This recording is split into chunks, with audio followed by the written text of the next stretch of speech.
बीकानेर से खबर है, देश दुनिया का अनूठा विवाह समारोह यहां पर, जहां बीकानेर शहर को माना जाता है एक मंडप। पिछले 400 साल से चली आ रही है पुष्पकर्णा सावे की परंपरा। राज्य सरकार ने शहर को एक छत मानकर दी सामूहिक विवाह की मान्यता और सबसे पहले पहुंचने वाले दूल्हे को मिलता है इनाम। दौड़ते दिखते हैं पीतांबर पहने दूल्हे, न घोड़ी न बैंड न बाजा न कोई अन्य फिजूल खर्ची, बस गूंजती है शंख की ध्वनि और झालर की झनकार। शिक्षा मंत्री डॉक्टर बी डी कल्ला सहित अन्य दलों के नेता भी इस दौरान यहां पर मौजूद रहते हैं। तो बेहद अनूठा विवाह समारोह है बीकानेर में ये जो आयोजित होता है। बीकानेर शहर को जहां माना जाता है एक मंडप और पिछले 400 साल से पुष्पकर्णा सावे की परंपरा यहां पर चली आ रही है। राज्य सरकार ने शहर को एक छत मान कर दी है। सामूहिक विवाह की मान्यता, सबसे पहले पहुंचने वाले दूल्हे को मिलता है यहां पर इनाम।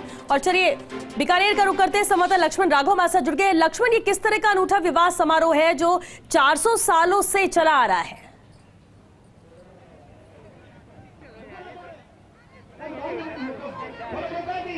देखिए, निश्चित तौर पर मुझे लगता है देश दुनिया का एक अनूठा सावा है ये पुष्पकर्णा समाज। एक 400 सालों से भी अधिक समय से इस परंपरा को निर्वहन करता हुआ आ रहा है। आप देखेंगे छोटे बड़े का भेद खत्म होता है, फिजूल खर्ची नहीं होती, ना घोड़ी है, ना बैंड है, ना बाजा है। एक तरह से कहिएगा कहीं ना कहीं ये भी एक संदेश है कि सामूहिक विवाह कितनी खूबसूरती के साथ हो सकते हैं। यहाँ पर समाज के मोजिज लोग हैं, बी डी कल्ला है, कला संस्कृति मंत्री भी है।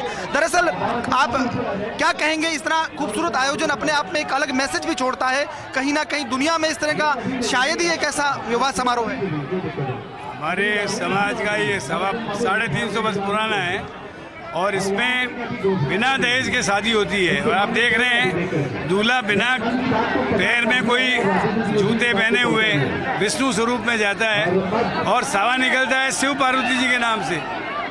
तो कुल मिलाकर के ये शादियाँ अमीर और गरीब सब मिलकर एक दिन एक साथ मनाते हैं और त्योहार के रूप में होता है। बाहर से लोग आते हैं देखने के लिए। हमारे माननीय मुख्यमंत्री जी ने बीकानेर के परकोटे को पूरी एकल छत के रूप में घोषित करके बहुत अच्छा काम किया है। इसके लिए हम उनका आभार व्यक्त करते हैं और उम्मीद करते हैं कि सावे की परंपराओं को मनाते हुए फिजूल खर्ची वो रोकेंगे। वापस आता हूँ, देखिए शहर किस तरह से मंडप बन जाता है। आप देखेंगे अलग अलग लोग, अपनी वेशभूषा है, साफा है, पगड़ी है और ये क्रांति का युग है, मोबाइल है। और देखिए दरअसल जो बात मैं कह रहा हूँ कि अपने आप में अनूठा इसलिए भी है कि यहाँ पर फिजूल खर्ची नहीं है, घोड़ी नहीं है, बैंड बाजा बारात नहीं है, लेकिन उनके मन में जो शंख की ध्वनि है और झालर की झंकार है वो यहाँ पर दिखती है। और किस तरह से देखिए यहाँ पर तमाम लोग आप दूर तक देखेंगे दिखती है। देखिए घोड़ी बैंड बाजा बारात नहीं है, लेकिन बीच बीच में शंख की ध्वनियाँ है, झालर की झंकार है। तो एक वाकई बहुत ही खूबसूरत समा बनता है। ये कब से चला आ रहा है, थोड़ा सा और समझना चाहते हैं। और क्या कल्पना रही होगी जब ये शुरू हुआ? देखिए, इस सावे के पीछे कल्पना ये रही कि कम खर्च में एक ही दिन सबकी शादी हो जाए। कोई मान लीजिए नहीं पहुंचता है तो लोग नाराज नहीं होते हैं। आप कोई एकल शादी करो और किसी को मामा बुआ भांजी बेटी किसी को बुलाना भूल जाएं तो लोग नाराज हो जाए। इसमें कोई नाराज नहीं होता, सबके घर में व्याह है। कोई पहुंचे तो ठीक है, नहीं पहुंचे तो ठीक है, आवे तो वेलकम और नहीं आवे तो नाराजगी नहीं। नाराजगी कम, ये कह सकते हैं। आप क्या कहेंगे, जुड़े हुए हैं आप? सब जुड़े हुए हैं।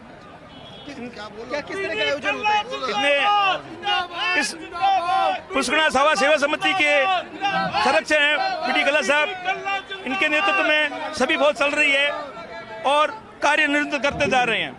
देखिए आप कुल मिलाकर एक बहुत खूबसूरत, मैं फिर कहता हूं कि इस तरह के आयोजन जो सामूहिक विवाह के मकसद को पूरा करते हैं कहीं ना कहीं। और सबसे बड़ी बात, जैसा कि बी डी कल्ला कह रहे थे कि कोई नाराज इसलिए नहीं होता, हर घर में लगभग शादी होती है तो आप जीवन कहाँ करना है या आप खुद तय कर सकते हैं। इस तरह की कोई नाराजगी नहीं होती। आपस में एक जो संयुक्त परिवार की परंपराएं रही हैं उन परंपराओं को कहीं ना कहीं यहाँ पर जिया जा रहा है। आप देखेंगे किस तरह से यहाँ पर और लोग भी हैं जो कहीं ना कहीं जुड़े हुए हैं। उन सब लोगों का हमारा एक कोशिश रहेगी, कैमरामैन दिखाएं कि कैसे किस तरह से तमाम लोग, जहां छोटे बड़े का भेद मरता। इसके बाद आप कितना समय व्यतीत करते हैं और आगे भी जाते हैं आप? हाँ, अभी रत्तानी ब्यासों में और कई मोहल्लों में मैं तो कम से कम काफी जगह बधाई देने जाऊंगा, बांध देने जाऊंगा। क्यों नहीं, आप एक संदेश, इस तरह के सामूहिक विवाह और समाजों में भी आने चाहिए, पैसा बचता है। आज बीकानेर में 36 कौम के लोग जो शादी करेंगे उनको सामूहिक सावे के रूप में हमारी परशुराम सेवा समिति ऑनलाइन रजिस्ट्रेशन करके और सरकार की तरफ से उनको भी सहयोग दिलाएगी। बहुत बढ़िया। तो देखिए ये बात बताइए कि राज्य सरकार किस तरह से कर रही है। दूसरे लोग भी यहाँ पर तमाम लोग हैं जो ये कहीं ना कहीं मैसेज देने की कोशिश है, और एक दूर तक आप देखेंगे किस तरह से दूल्हे जो हैं घोड़े की बजाय दौड़ते हुए यहाँ पर आते हैं। और ये देखिए बीकानेर की सतरंगी संस्कृति यहाँ पर साकार सी हो गई है। लोग जो हैं बड़े उत्साह के साथ इन कार्यक्रमों में हिस्सा ले रहे हैं, किस तरह से अपनी बात जो है रख रहे हैं, साथ ही साथ एंजॉय कर रहे हैं। और मुझे लगता है दरअसल ये भारत की खूबसूरती है, इस परंपरा की खूबसूरती है कि कैसे हम इन जो संयुक्त परिवार प्रथाएं खत्म हो रही हैं, जो हमारा एक साथ कार्यक्रम होने की जो चीजें हैं, बीच में बहुत सारी ऐसी चीजें रही, कोरोना जैसी संकट हमने झेले हैं।